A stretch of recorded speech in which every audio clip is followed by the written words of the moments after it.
Are you against bombing in Syria under all circumstances? I don't think it will solve the problem that's there. I think what will help to solve the problem are two things. One is the political process, which is encouraging but very slow, what's happened in Vienna. But the other one is cutting off arms, oil sales and money to ISIL. That is an area that I think no government has done enough on. Where are they getting the money from? They're selling oil, maybe into Turkey, maybe somewhere else. Are you fundamentally a pacifist? I'm not totally a pacifist. I see war as an absolute disaster, and I see use of force and threats of force as an absolute last resort. But as a last resort, you would sanction if it had to happen? I would need a lot of persuading, but I do think we have to try and find some way forward, but also in the longer term look at the causes of war and the causes of instability and the causes of injustice in the whole region, not just what's happening in Syria at the moment. Appalling as the situation is, but we also need more support for the refugees from Syria.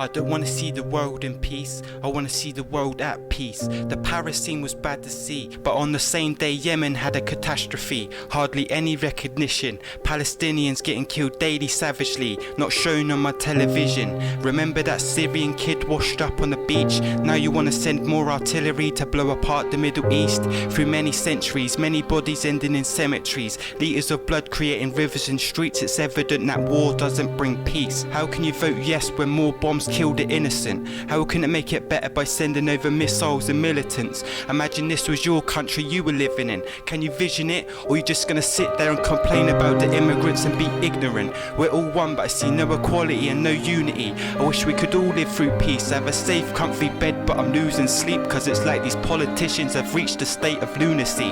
I used to see the world so beautifully, now it feels as if the world's a ruined dream. Surrounded by deaf countries getting bombed brutally. I wish we could see things neutrally and agree mutually, but now the world's under scrutiny. All these acts are unhumanly. We're doing to Syria what we did to Iraq. I think you need to study the facts. The US trained and funded ISIS to help overthrow Assad. Now you think every other Muslim is out for the attack, yet America and Britain alone have thousands of military bases. When are you going to put your brain in training? Knowledge is power. We need to face this. We need to unite for our future generations. Make the world a safe place to live, because at the moment we're surrounded by this craziness. Terrorism has no religion. You could be a Muslim, you could be a Christian, that doesn't make a difference. But we've got so many divisions that's caused separations. So many weaponized nations, it's devastating. The Middle East is decimating while the bankers' pockets are elevating. We all need to unite for reparation. Imagine your home was a war zone and your only move was immigration, but the new place you moved to you was judged as if it was a VIP vacation. Either that or some terrorist plotting to do a killing.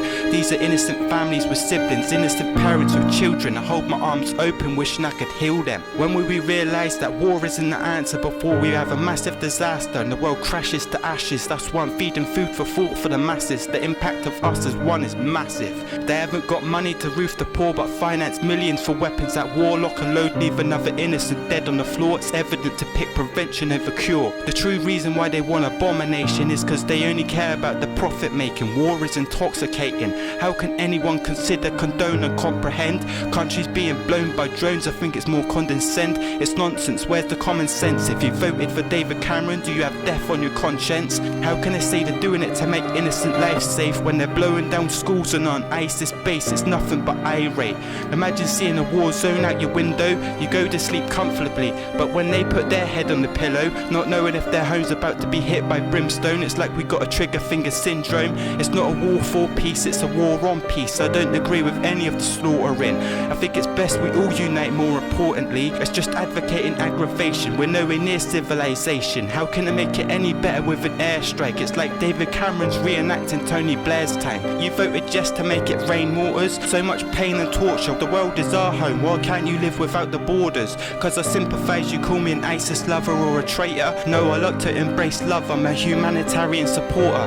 I dedicate this for every lost life, whether it be from a bullet wound or bomb strike. The state of the world is at a wreckage. Stop second guessing, keep pressing the question. Life's supposed to be a blessing. Peace and love, I'll always spread that message.